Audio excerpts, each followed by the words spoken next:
In 1975, searching for a better way to be a minister and a better way to be a church, I undertook an American journey, and that led me to the Chicago Theological College, where I did a course with Ross Snyder.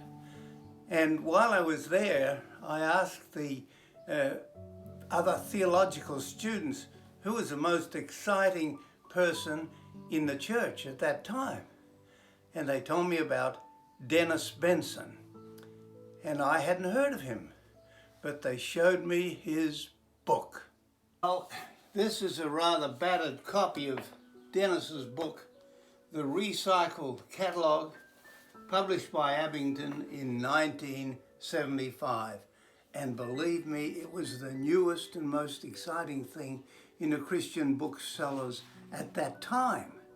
And they said you should go and visit Dennis, which I did. I'll tell you a bit about his book. Actually, it is a compilation of suggestions. Well, they're more than suggestions. They're things which people did in various denominations, various churches, not just Presbyterian, to make education and worship and church fellowship exciting. And he just put them in little paragraphs like this, lots and lots of them, not in any particular order. And you just look and, oh, there's an idea that I could follow. This was something new, because Christian churches at that time were used to following big manuals, not the recycled catalogue. Now, Dennis knew that I was interested in furthering my education. Well, he dissuaded me from thinking of doing a doctorate. He said when he was in theological college, a librarian took him to a large storeroom, and on the storeroom in neat bundles were doctorates from the top to the bottom, dozens and dozens of doctorates. And he asked the librarian, he said, how many times do people come down and look at these tomes, these wonderful investigations? And the librarian said, never. Actually, later I had a similar experience here in New Zealand. One of my friends had completed two doctorates on the book of Ephesians and obtained these doctorates at Oxford University. And I asked him, well, you know so much about Ephesians, maybe more than anyone else in the world. How often do you preach on Ephesians? He said, never. Well, Dennis was a wild man, and he used to put on shows for youth conferences and in big halls. And at the time Star Wars had come out, and so he became a character from Star Wars to preach the gospel and to make some important points with his Lifesaver. We corresponded together for years, and we used audio tapes and also written letters. It took a long time to get backwards and forwards across the ocean, but then along came the Year of the Child, the International Year of the Child, and his publisher, he had a publisher, Abingdon, said that we have nothing on the Year of the Child. Can you produce a book on that? And Dennis rang me up and said, hey, we better write a book about the Year of the Child. I felt nervous, never written anything very much, but he said, come on, we'll do it. This book here was the result. And in the Year of the Child, it was a bestseller for a few months. It's not a bestseller now, but it was a bestseller then. The Ministry of the Child.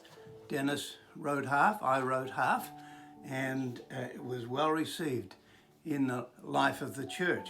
I'll remember when I went to Dennis's house to write this book, his wife was away, his children were away, so we had this big house to ourselves, and it was winter, and we had to sit down to write. And do you know, in this great big house, neither of us could find a pen. So here we were to write a book, we couldn't even find a pen. No computers, no iPhones then.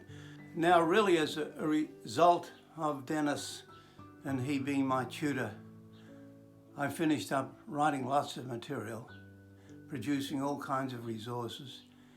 Pauline and I produced many resources, books, magazines, plays, musicals, all those things, because Dennis was constantly encouraging me.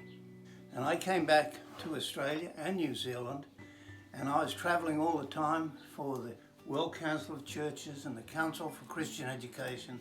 I met lots of people, and I started collecting stories, and the stories about the interesting things that happened in the life of their church.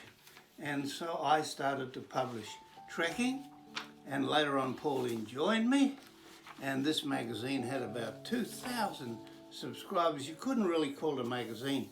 This pamphlet of ideas from all over the place, all different ones. And now I'm an old man, and so is Dennis. But our books live on. And you can find Dennis's books and this book, The Ministry of the Child, on Amazon. Do you know how much it'll cost you? 10 cents. They're all for 10 cents because they're not bestsellers anymore. The whole wave of communication has rolled on.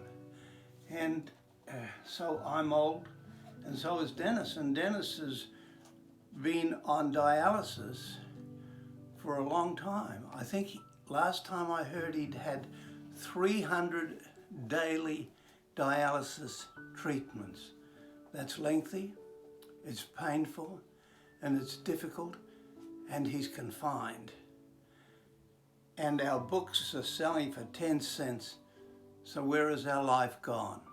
As a teenager and a young man, Dennis caught polio, and he spent a long time in an iron lung.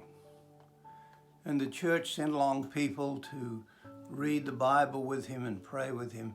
But he told me, do you know who is really the best person at helping me when I was there day after day, month after month in that iron lung?